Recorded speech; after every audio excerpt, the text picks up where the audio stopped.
والصلاة والسلام على رسول الله أما بعد فقد قال الله تبارك وتعالى في القرآن المجيد والفرقان الحميد فأعوذ بالله من الشيطان الرجيم بسم الله الرحمن الرحيم وقال تعالى لو كان فيهما آلهة إلا الله لفسدتا صدق اللہ العظیم.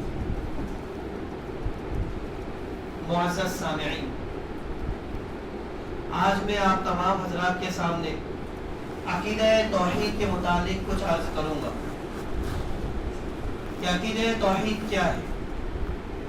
اس کو یوں سمجھیں کہ اگر کوئی شخص چاہے کتنی ہی نمازیں پڑھے، دن رات وہ اپنے آپ کو نمازوں میں مشغول رکھے، یا وہ روزے رکھے، اتنے روزے رکھے کہ روزے رکھ کر اپنی کمر توڑ دے، اتنی زکاتیں دے کہ زکات دے دے کر وہ غریبوں کو مالدار کر دے، ہر سال حج کر دے، لیکن اگر اس کے عقیدہ توحید میں ذرا برابر بھی کمی ہوگی نا تو یہ ساری چیزیں بیکار ہو جائیں.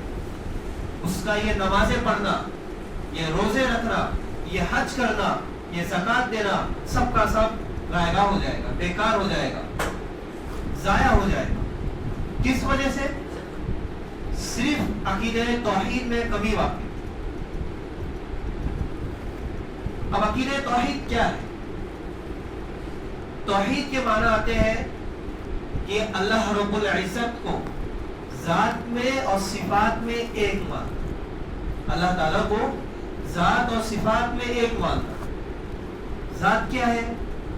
ذات کہتے ہیں کیریکٹر کو. ذات میں ایک ماننے، مثال کے طور پر ابو جہل نے ایک مرتبہ خانہ کعبہ کی تعمیر یا اس کی کچھ مرمت کے لیے لوگوں کو جمع کیا اور کہا کہ تمام کی تمام حلال لباس پہن کر آئے، حلال کمائی لے کر آئے. کیونکہ ابو جہل اللہ کو تو مانتا تھا، اس سے انکار نہیں ہے، لیکن اللہ کے ساتھ ساتھ لات، منات، عزا، یغوث، یعوق اور نصر جیسے بتوں کی مورتیوں کی بھی پوجا کرتا تھا. یعنی اللہ کو ماننے کے ساتھ ساتھ دوسرے دیگر بتوں کی بھی پوجا کرتا تھا، ان کو اللہ کے ساتھ شریک کرتا تھا. اسے کہتے ہیں ذات میں شریک کرنا، کیریکٹر. اب اس نے اتنا اچھا کام کیا، اس کے باوجود بھی اللہ تعالیٰ کو ایک نہیں مانا، اس کے باوجود بھی اللہ رب العزت نے اسے ملعون قرار دیا. اس کے باوجود بھی وہ جہنمی رہا. یہاں تک کہ فرعون فی ہذہ الامہ کہہ دیا گیا، اس زمانے کا فرعون. کیوں؟ اس نے کام تو اچھا کیا لیکن اس نے اللہ کو ذات میں ایک نہیں مانا. اور آج ہم خانہ کعبہ کو صرف دیکھ کر آ جاتے ہیں اور یہ سوچنے لگتے ہیں کہ ہم بخش جائیں، ہماری بخشش ہو جائے گی. ایسا نہیں ہے. ہمارے اگر عقائد مضبوط ہے تو انشاءاللہ اللہ رب العزت ہمیں بخش دے گے. لیکن ہم چاہے کتنے ہی نیک اعمال کر لیں، کتنے ہی اچھے کام کر لیں، لیکن اگر ہمارے عقائد میں گڑبڑی ہے تو اس کی سزا ملے، ہماری ساری نیکیاں ضائع ہو جائیں گی. اس لیے کہتے ہیں کہ سب سے پہلے اپنے عقائد کو مضبوط کرو. اب دوسری چیز صفات.